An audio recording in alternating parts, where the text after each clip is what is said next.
Welcome to big banner. చెట్లు చేమల మధ్య మానవుడు వేల సంవత్సరాలు మనుగడ సాగించాడు.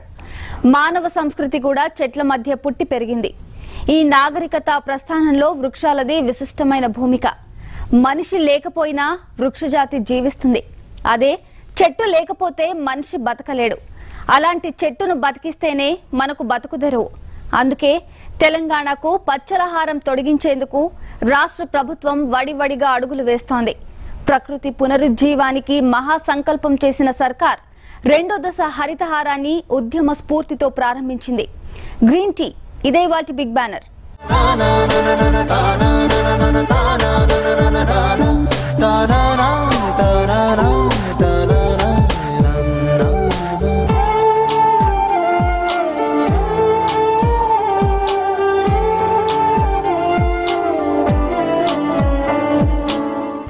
భగవంతుడి సృష్టిలో తన తనువు మొత్తం పరోపకారానికి ఉపయోగించే మహోన్నత జీవులు ఏవైనా ఉన్నాయంటే అవి తరువులు మాత్రమే.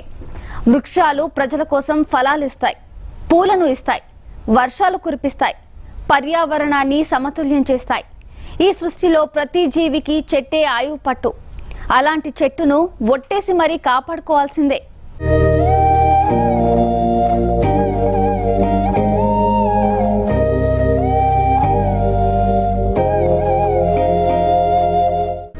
కడుపు నింపే కూడు నేనే, నీడనిచ్చే గూడు నేనే, నువ్వు కట్టే బట్ట నేనే, ఆయువు నేనే, ప్రాణవాయువు నేనే, కాడి నేనే, పాడి నేనే, నిన్ను కాల్చే కట్టే నేనే.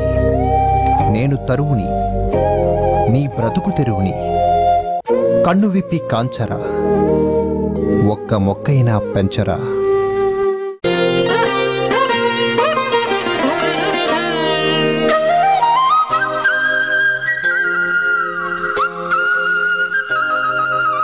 అవును, ఇది నిజం. వృక్షాలను చూసి పరోపకారం అంటే ఏమిటో మానవుడు నేర్చుకోవాలి. చెట్లు ఎవరికీ అపకారం చేయవు. ఎండ నుంచి, చలి నుంచి, గాలి నుంచి మనిషిని కాపాడతాయి. మానసిక అలసటగా ఉన్నప్పుడు చెట్టు నీడన ఏకాంతంలో గడిపితే చాలు, ఎక్కడా లేని ఉత్సాహం, 1000 ఏనుగుల బలం వచ్చినంత ఆనందం కలుగుతుంది. అంతేకాదు, చెట్టు నీడన ఆ కాసేపు కష్టాలు మరిచిపోతాడు. కన్నతల్లి ఒడిలో సేదతీరినట్లుగా హాయిగా ఆదమరిచి మరీ నిద్రపోతాడు. జన్మనిచ్చిన అమ్మ తర్వాత గోమాత గొప్పదంటారు. ఆ గోమాత తర్వాత మానవుడి జీవిత పర్యంతం వరకు తోడుగా నిలిచే అమ్మనే చెట్టు. ఈ చెట్ల బెరడు, చెక్కను అరగదీస్తే వచ్చే గంధం, వాటి నుంచి స్రవించే ద్రవ్యాలు, చిగుళ్ళు, పత్రాలు, పుష్పాలు, వేళ్ళు, దుంపలు, ఫలాలు అన్నీ కూడా మనిషికి ఉపయోగపడేవే. భగవంతుడి సృష్టిలో తనువు మొత్తం పరోపకారానికే వినియోగించే మహోన్నత జీవి వృక్షం.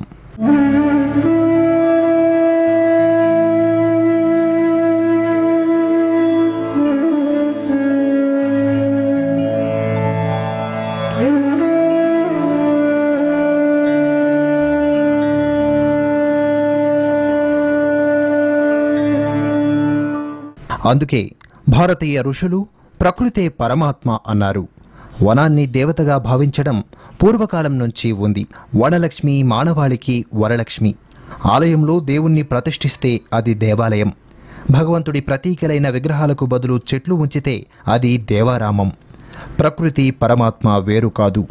చెట్లు, ఆకులు, పూలు ఇవన్నీ కూడా భగవంతుడి ప్రతీకలే. ఒక్కొక్క చెట్టు ఒక్కో దైవానికి ప్రీతిపాత్రమైనది. ఆయా దేవతలకు నిర్దేశిత పత్రాలు, పుష్పాలతో మన దేశంలో ఇప్పటికీ దేవతార్చన జరుగుతుండడం మనం నిత్యం చూస్తూనే ఉంటాం.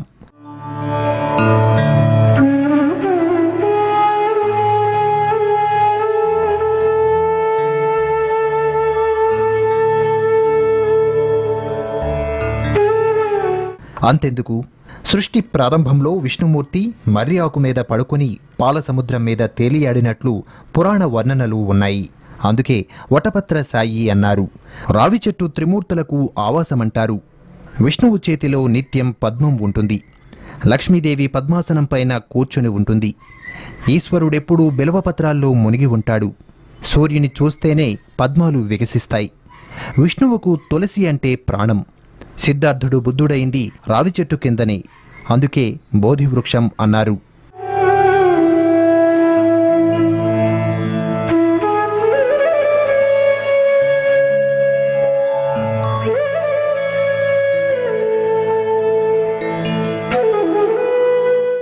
శివ పంచాయతన వనమనే సంప్రదాయం ఉంది. శివుడు బిల్వ వృక్షం, దానికి ఆగ్నేయంగా సూర్యుడు అంటే కరవీర వృక్షం ఉంటుంది. నైరుతిలో గణపతికి ప్రతీకగా ఖదిర వృక్షం, వాయువ్యంలో అంబికకు ప్రతీకగా అశోకం, ఈశాన్యంలో విష్ణు ప్రతీకగా రావి వృక్షం నాటుతారు. ఇక సిద్ధి వినాయక పూజలోని 21 పత్రాలు ప్రసిద్ధమైనవి. అన్ని వ్రతాలు పూజల్లోనూ పత్రాలు పుష్పాలు విశిష్టమైనవి. రావి, తులసి, జమ్మి, మారేడు వృక్షాలను పవిత్ర వృక్షాలుగా భావించడం పరిపాటి. సెమి పాపాన్ని పోగొడుతుందని, శత్రువులను నాశనం చేస్తుందని నమ్మకం. రావి చెట్టు, వేప చెట్టు పక్కపక్కనే ఉంటే వాటికి వివాహం జరిపించే ఆచారమూ ఉంది. కార్తీక మాసంలో ఉసిరిక చెట్లు కింద వనభోజనాలు శ్రేష్టమని భావిస్తారు.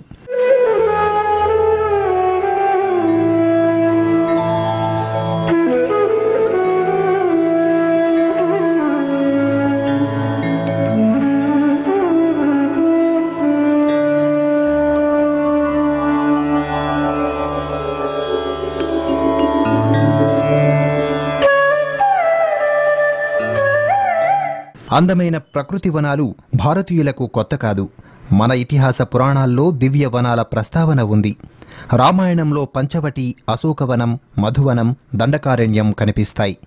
మహాభారతంలో ద్వైతవనం, ఖాండవవనం, కామ్యకవనం, భాగవతంలో బృందావనం, నైమిసారణ్యం, బదరీవనం దర్శనమిస్తాయి. మానవుడు అంటేనే స్వార్థజీవి. ఈ ఆధునిక కాలంలో ఇంకా బరితెగించాడు. కేవలం తన సుఖం, తన మనుగడ కోసం ప్రకృతి వినాశానికి ఒడిగట్టాడు. ప్రాచీన కాలం నుంచి వస్తున్న ప్రకృతితో సహజీవనమనే భారతీయ జీవన విధానమైన సూత్రాన్ని పక్కన పెట్టాడు. అభివృద్ధి పేరుతో ఇష్టమొచ్చిన రీతిలో వనాలను, వృక్షాలను నాశనం చేస్తూ మొత్తం ప్రకృతి సమతౌల్యాన్ని దెబ్బతీస్తున్నాడు. ప్రతి చర్యకు ప్రతిచర్య ఉంటుందనేది ఓ వైజ్ఞానిక సత్యం. మనిషి ప్రకృతిని నాశనం చేస్తే అది తప్పక ఆగ్రహిస్తుంది. అందుకే వృక్షనాశనం జరిగిన చోటే మళ్లీ వనాల సృష్టి జరగాలి. అందుకే సరిగ్గా ఏడాది క్రితం తెలంగాణ సీఎం కేసీఆర్ తెలంగాణలో వనాల అభివృద్ధి కోసం సరికొత్త సంకల్పం చేశారు. 2015 ఆగస్టు 3న చిలుకూరి బాలాజీ దేవాలయంలో మొక్క నాటి తెలంగాణ హరితహారానికి అంకురార్పణ చేశారు. అయితే తీవ్ర వర్షాభావ పరిస్థితులతో తొలి ఏడాది అనుకున్న లక్ష్యానికి చేరుకోలేకపోయారు. కానీ ఇప్పుడు విస్తారంగా వర్షాలు కురుస్తున్నాయి.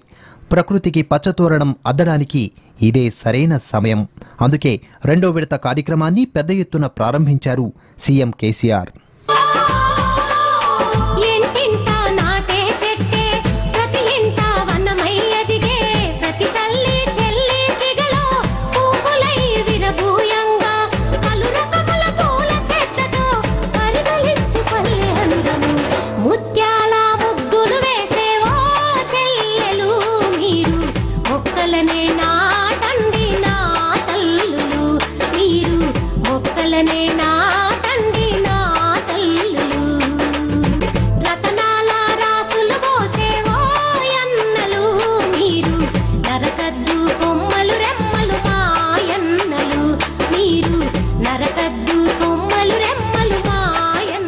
Big banner.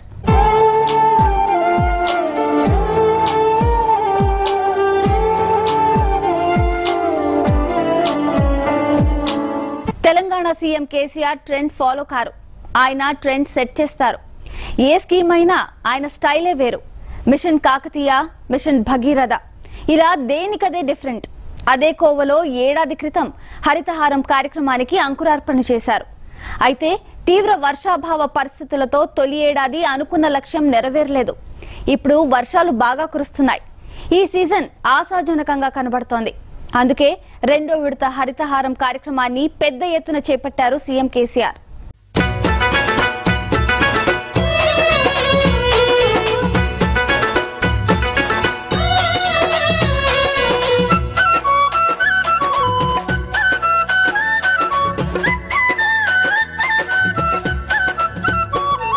హరిత తెలంగాణ దిశగా మరో ముందడుగు. ఉద్యమ స్ఫూర్తితో ప్రారంభమైన 2వ దశ. నల్గొండ జిల్లా నుంచి సీఎం కేసీఆర్ శ్రీకారం. మొక్కలు నాటేందుకు కదిలిన ఊరు వాడ.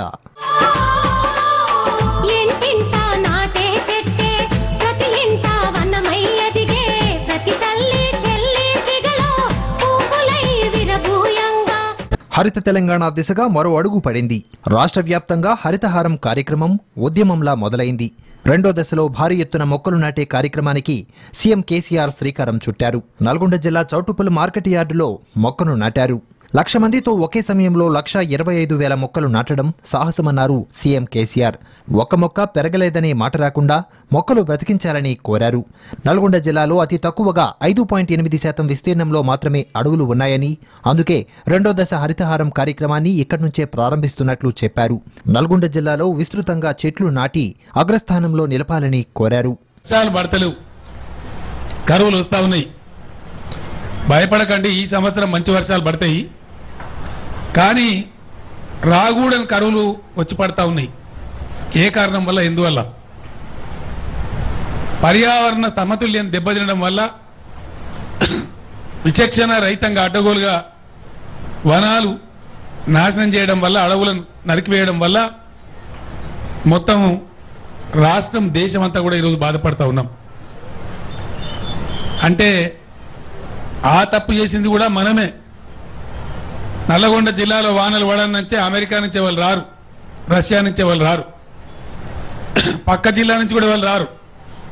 నల్లగొండ జిల్లా జనమే నడుము కట్టాల. నల్లగొండ జిల్లా యొక్క జనం యొక్క ప్రతినిధులే నడుము కట్టాల. ప్రతి ఒక్కరు కూడా ఈ యజ్ఞంలో, మళ్ళీ తెలంగాణ మొత్తాన్ని పచ్చగా చేసేటువంటి యజ్ఞంలో భాగస్వాములు కావాలి. తెలంగాణ ఉద్యమం ప్రారంభించినప్పుడు నాతో పాటు పిడికెడు మంది ఉన్నామని, అలా మొదలైన ఉద్యమం తెలంగాణ రాష్ట్రం సాధించుకుందని అన్నారు. ఇప్పుడు కూడా అదే స్ఫూర్తితో అందరూ ఆకుపచ్చ యజ్ఞాన్ని చేపట్టాలని కోరారు. 2 వారాల పాటు విద్యార్థుల నుంచి సీఎం వరకు అందరూ మొక్కలు నాటడంపైనే దృష్టి సారించాలని సూచించారు. ప్రతి పాఠశాల, ప్రతి బడి ఒక ఆకుపచ్చ ఒడి కావాలి. అందుకు మా విద్యార్థులు, మా ఉపాధ్యాయులు దయచేసి దీక్షా కంకణ బద్దులై విద్యార్థులందరికీ కూడా పర్యావరణ సమతుల్యతకు ప్రాధాన్యతను చెప్పి, ఆ చిన్నారి విద్యార్థుల చేతనే వేలు లక్షలలో మొక్కలు నాటించాలి. ఆ రకంగా కార్యక్రమాన్ని ముందుకు తీసుకొని పోవాలి. ఈ కార్యక్రమం ఈ నల్గొండ జిల్లా నుంచి ప్రారంభమై ఒక బ్రహ్మాండమైన ప్రజా ఉద్యమంగా మారి తెలంగాణ రాష్ట్రం అంతా కూడా పచ్చబడాలి. చౌటుప్పల్లో మొక్క నాటిన వెంటనే ప్రతి పల్లె, పట్టణం ఉద్యమ స్ఫూర్తితో కదిలింది. ఎక్కడికక్కడ ప్రజలు, ప్రజాప్రతినిధులు, అధికారులు, విద్యార్థులు హరిత యజ్ఞంలో పాలు పంచుకున్నారు.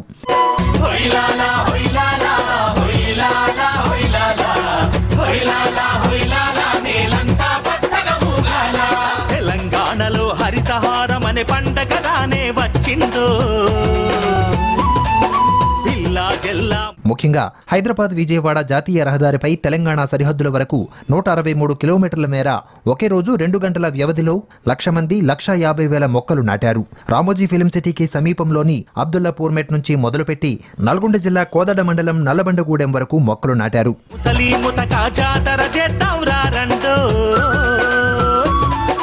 తెలంగాణలో హరితహారం అనే పండగ రానే వచ్చిందో.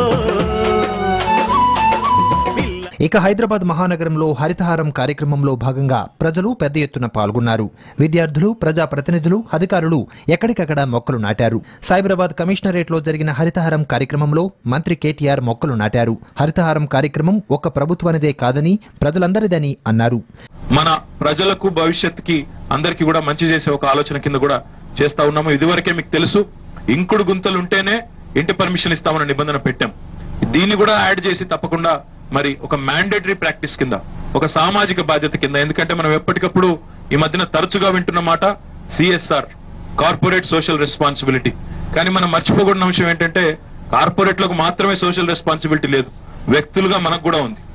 ఆదిలాబాద్ జిల్లాలో మంత్రి ఇంద్రకరణ్ రెడ్డి మొక్కలు నాటారు. ప్రతి ఒక్కరూ చెట్లు నాటి వాటిని సంరక్షిస్తే అవి మనల్ని రక్షిస్తాయన్నారు. చరిత్రలో ఇది మొట్టమొదటి మైలురాయి. 165 కిలోమీటర్ల చెట్లు 2 గంటలలో నాటడం అంటే ఇది మామూలు విషయం కాదు. మరి ఎంత కమిట్మెంట్ ఉందో మరి ముఖ్యమంత్రి గారు పచ్చదనం చూడాలి తెలంగాణ రాష్ట్రం అని చెప్పి మరి ఆ విధంగా మనం తీసుకున్నటువంటి కార్యక్రమంలో భాగంగా ఇవాళ మనము నిర్మల్లో మరి ఆదిలాబాద్ జిల్లా నిర్మల్లో ఈ చెట్లు నాటే కార్యక్రమం మొదలుపెట్టాము. పరంగా ఏదైతే ఉంటుందో మరి నా రాశి కన్యా రాశి కాబట్టి దానికి అనుగుణంగా ఇచ్చినటువంటి మొక్క మామిడి మొక్క నాటాలన్నప్పుడు అక్కడ నాటడం. దయచేసి మరింత నీళ్లు పోసి మరి బాగున్నదా లేదా చూసుకుంటే తప్పకుండా చెట్లు పెరిగిపోతే మనకు రేపు భవిష్యత్తులో మరి మనకు ఎంతో మరి ఉపయోగపడే చెట్టును మనం 3 సంవత్సరాలు రక్షిస్తే అది మనకు కొన్ని 50-60 సంవత్సరాలు 100 సంవత్సరాలు రక్షించే చెట్లున్నాయి కాబట్టి. వరంగల్ జిల్లాలో హరితహారం కార్యక్రమం ఉద్యమ స్ఫూర్తితో కొనసాగింది. జిల్లాలోని మరిపెడ మండలం కేంద్రంలో మంత్రి రెడ్యానాయక్ ఆధ్వర్యంలో హరితహారం కార్యక్రమం జరిగింది. చెట్లు విరివిగా పెంచి పర్యావరణాన్ని కాపాడాలని కోరారు. రోజు అదే సందర్భంగా పెద్ద ర్యాలీ చేయడం జరిగింది. మనకు అందులో మనం దాదాపు 1-2 లక్షల వరకు గుంతలు తీయడం జరిగింది. ఈరోజు వరకు రేపు ఇన్స్టిట్యూషన్స్ అన్నింటిలో కూడా మనం మొక్కలు నాటడం జరుగుతుంది. ఈ కార్యక్రమం ప్రతి ఒక్కరూ కూడా బాధ్యతగా ఫీల్ అయ్యి బాధ్యతగా భావించి అని ఒక రాబోయే తరాలకు అందరికి కూడా మనం ఆక్సిజన్ ఆహారం అందించే విధంగా అందరూ కూడా ప్రతి ఇంట్లో ప్రతి ఒక్కరు కూడా బాధ్యత తీసుకొని చెట్లు నాటాలని కోరుకుంటున్నాం. వర్ధన్నపేట పందిని గ్రామ ప్రజలు ఏకంగా 25,000 మొక్కలు నాటారు. ర్యాలీగా వెళ్లి ఉద్యమ స్ఫూర్తితో మొక్కలు నాటే కార్యక్రమంలో పాల్గొన్నారు. ములుగు డివిజన్లో స్థానికులు, అధికారులు, ప్రజాప్రతినిధులు ర్యాలీగా వెళ్లి విస్తృతంగా మొక్కలు నాటారు. డివిజన్లో 30 లక్షల మొక్కలు నాటుతామని ములుగు ఆర్డీఓ తెలిపారు.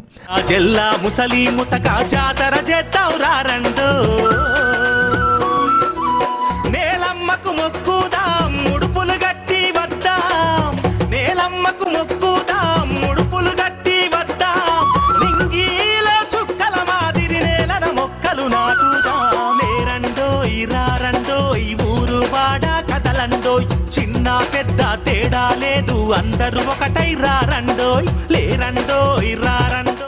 నిజామాబాద్ జిల్లా బాన్సువాడలో మంత్రి పోచారం శ్రీనివాసరెడ్డి 2వ విడత హరితహారం కార్యక్రమాన్ని ప్రారంభించారు. జిల్లా పోలీస్ శాఖ ఆధ్వర్యంలో రంగారెడ్డి జిల్లాలో 2వ విడత హరితహారం కార్యక్రమం నిర్వహించారు. పోలీసు ఉన్నతాధికారులు, సిబ్బంది మొక్కలు నాటారు. అయితే మొక్కలు నాటుకొని కాపాడుకొని భూమి మీద 35% పచ్చదనాన్ని తీసుకురాగలిగితే వర్షాలు వాపసు వస్తాయి. ముఖ్యమంత్రి గారి పిలుపు నిజమైతుంది. వర్షాలు వాపసు రావాలి, కోతులు వాపసు పోవాలి. అంటే 35% పచ్చదనాన్ని మనం భూమి మీద తీసుకురాగలిగితే ఈ మేఘాలన్నీ ఇక్కడే వర్షిస్తాయి. ఈ మేఘాలు ప్రయాణం చేస్తూ ఉన్నాయి, ఇక్కడ వర్షం లేదు. ఎక్కడైతే పచ్చదనం ఉంటుందో అక్కడ మేఘాలు వర్షిస్తాయి. ఖమ్మం జిల్లాలో 2వ విడత హరితహారం కార్యక్రమం ప్రారంభమైంది. జిల్లా వ్యాప్తంగా అన్ని ప్రభుత్వ కార్యాలయాల్లో మొక్కలు నాటారు. హరితహారంలో రాష్ట్రంలో ఖమ్మం జిల్లాను మొదటి స్థానంలో ఉంచే విధంగా ప్రణాళికలు సిద్ధం చేస్తామన్నారు జిల్లా కలెక్టర్ లోకేష్ కుమార్. ఖమ్మం, భద్రాచలం, ఇల్లందు డివిజన్లలో ప్రజలు, విద్యార్థులు, ప్రజాప్రతినిధులు హరితహారం కార్యక్రమంలో పాల్గొని మొక్కలు నాటారు. 2 వారాల పాటు సాగే ఈ మహాయజ్ఞం విజయవంతం కావాలంటే రాష్ట్రంలో ప్రతి ఒక్కరూ ఇందులో భాగస్వాములు కావాల్సిందే.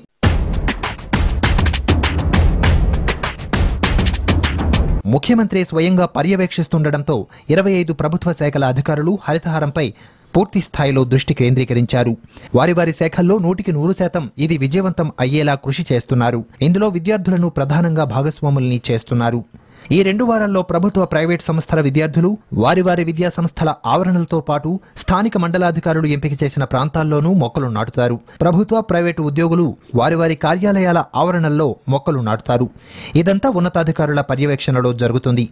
మంత్రులు, ఎంపీలు, శాసనసభ్యులు, శాసనమండలి సభ్యులు దీన్ని పర్యవేక్షిస్తారు. హరితహారం జరిగే అన్ని రోజులు ప్రజాప్రతినిధులు వారి నియోజకవర్గాల్లోనే ఉండబోతున్నారు.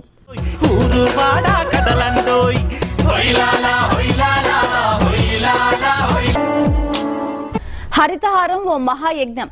5 ఏళ్లలో 230 కోట్ల మొక్కలు. ప్రతి గ్రామంలో 40,000 మొక్కలు నాటాలి. ఏడాదికి ఒక అసెంబ్లీ నియోజకవర్గంలో 40 లక్షల చెట్లు పెంచడమే లక్ష్యం. ప్రజల విస్తృత భాగస్వామ్యంతోనే ఇది సాధ్యం. మరి మొక్కలు నాటగానే సరిపోతుందా? వాటిని ఎలా సంరక్షించుకోవాలి? అవి పెరిగి పెద్దయితేనే కదా లక్ష్యం నెరవేరేది. 5 ఏళ్లలో 230 కోట్ల మొక్కలు. అటవీ ప్రాంతంలో 100 కోట్ల మొక్కలు. రాష్ట్ర వ్యాప్తంగా 120 కోట్లు. జేహెచ్ఎంసీ పరిధిలో 10 కోట్ల మొక్కలు. అటవీ విస్తీర్ణాన్ని 33% పెంచాలనే సంకల్పం.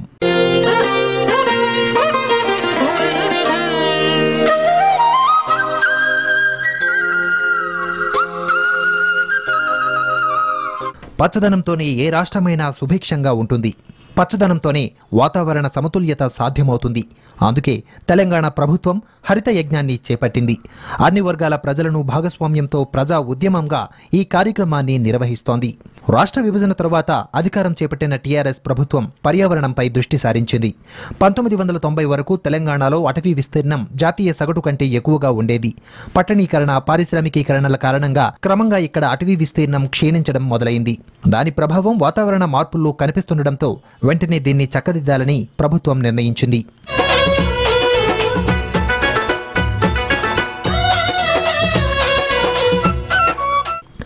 హరితహారంలో భాగంగా 5 ఏళ్ల కాలంలో రాష్ట్ర వ్యాప్తంగా 230 కోట్ల మొక్కలు నాటాలని, తెలంగాణలో అటవీ విస్తీర్ణాన్ని 33% పెంచాలని సంకల్పించింది ప్రభుత్వం. ధ్వంసమైన అటవీ ప్రాంతంలో 100 కోట్ల మొక్కలు, తెలంగాణ వ్యాప్తంగా 120 కోట్ల మొక్కలు నాటాలని ప్రభుత్వం నిర్ణయించింది.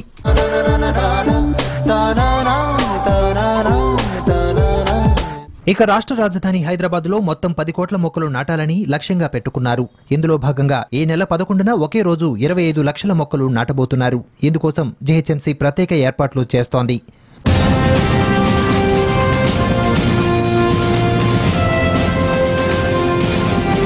ప్రభుత్వ భూములు, రాష్ట్ర, జిల్లా రహదారులకు ఇరువైపులా బోడిగుట్టల్లో మొక్కలు నాటుతారు. అటు నదులు, తీర ప్రాంతాలు, కాల్వగట్లు, పునరుద్ధరించిన చెరువు శిఖం, చెరువు గట్లు వెంబడి గ్రామ పంచాయతీకి చెందిన భూములు, ఎడారి భూములు, గ్రామకంఠం, గ్రామ రహదారులు, ఇళ్ల సముదాయాల్లో కూడా మొక్కలు నాటుతారు.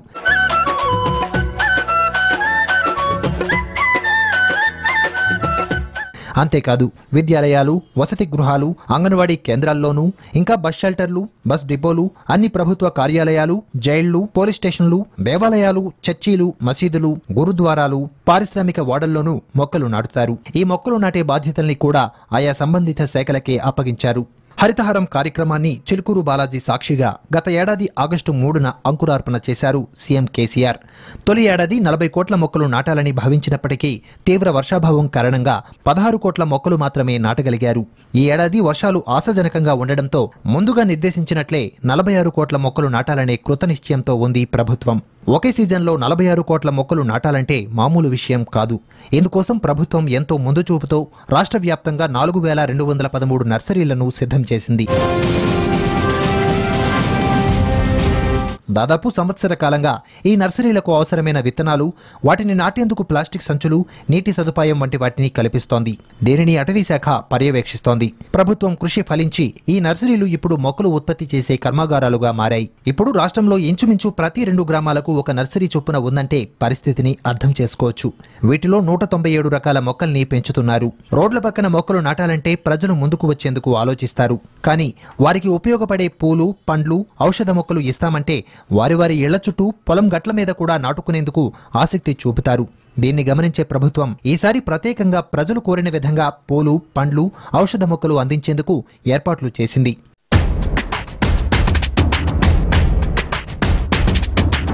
ఈ ఏడాది తలపెట్టిన మొక్కల్లో 36,81,00,000 నీడనిచ్చే వేప, మర్రి, రావి లాంటి వాటితో పాటు లాభదాయకమైన టేకు, మద్ది రకాలు ఉన్నాయి. అలాగే 8,50,00,000 పండ్ల మొక్కలు కాగా రాష్ట్ర వ్యాప్తంగా అన్ని జాతీయ రహదారులకు ఇరువైపులా రంగుల పూదోటలను తలపించేలా చేయబోతున్నారు. తెలంగాణలో మొత్తం 15 జాతీయ రహదారులు ఉండగా వాటన్నింటి వెంట ఖాళీ లేకుండా ఆహ్లాదకరమైన రంగురంగుల పూలు, పండ్ల మొక్కలు నాటుతున్నారు. గ్రామస్థాయిలో పొదుపు సంఘాల వంటి వాటిని ఎంపిక చేసి ప్రతి మొక్కకు ₹5 చొప్పున చెల్లిస్తున్నారు. వీటికి నీరు పోసేందుకు ట్యాంకర్లను కూడా అందిస్తున్నారు. ప్రపంచవ్యాప్తంగా 800 కోట్ల మొక్కల పెంపకంతో చైనా హరిత యజ్ఞంలో అగ్రస్థానాన్ని అలంకరించింది. 400 కోట్ల మొక్కలను పెంచడం ద్వారా బ్రెజిల్ ద్వితీయ స్థానంలో నిలిచింది. అయితే ఇవన్నీ దేశాలు. కానీ ఓ రాష్ట్రం భారీ ఎత్తున మొక్కల పెంపకాన్ని చేపట్టడం ప్రపంచంలో ఇదే తొలిసారి. కేసీఆర్ సర్కార్ చేపట్టిన ఈ క్రతువు విజయవంతమైతే రానున్న 10 ఏళ్లలో తెలంగాణలో వార్షిక సగటు ఉష్ణోగ్రతలు 3 డిగ్రీల మేర తగ్గుతాయని నిపుణులు చెబుతున్నారు.